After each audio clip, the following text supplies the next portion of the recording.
Tapi itu penting ya, religious trauma. Dan aku juga mengalami religious trauma karena aku sebagai orang Chinese itu kayak direndahkan oleh orang-orang yang mengatasnamakan agama.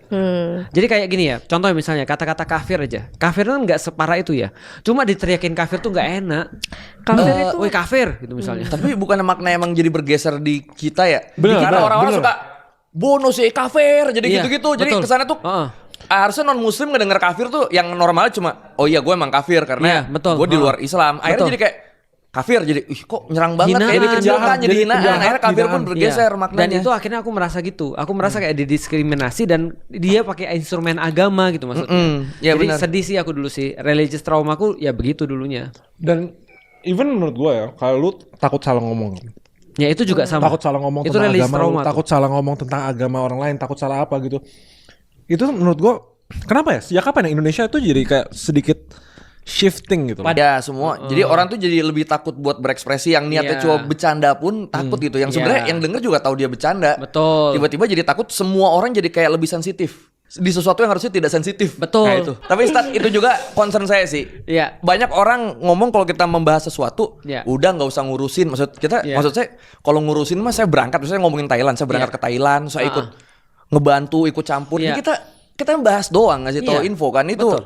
Bener-bener bergeser banget maknanya jadinya. Benar. Jadi seolah-olah orang jadi takut ngomongin agama kan. Iya. Padahal menurutku agama tuh ya perbincangan biasa seperti orang bincangin yang lain gitu maksudnya. Iya. Dan kalau Sesederhana itu. kalau mau ada yang mau diambil dari agama tuh kayak agama harusnya jadi pedoman untuk manusia bisa lebih bermanfaat untuk manusia lain. Intinya Iya. kayak gitu.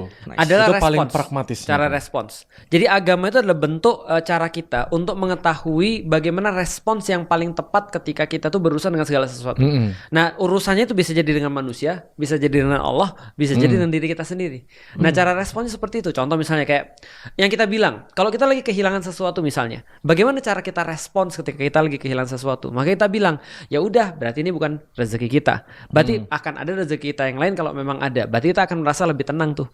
Ketika kita misalnya merasa sedih dengan contoh sesuatu, ada temanku belum dapat keturunan.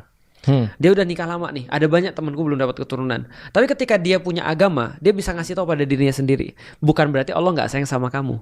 Tapi bisa jadi Allah pengen kamu untuk bertindak dengan cara yang lain. Kan gitu kan ya. Dan seterusnya dan seterusnya. Cara dengan orang lain, dengan lisan kita yang baik, dengan tangan kita yang baik, perlakuan kita yang baik, dengan Allah juga ada caranya. Jadi respons itu semua adalah agama. Pedoman untuk manusia bisa lebih bermanfaat untuk dirinya sendiri plus bermanfaat untuk orang Orang lain. Sebenarnya di package di situ aja menurut gua harusnya agama tuh bisa jadi hal yang positif gitu. Tapi kan banyak orang yang trauma di Indonesia. Kalau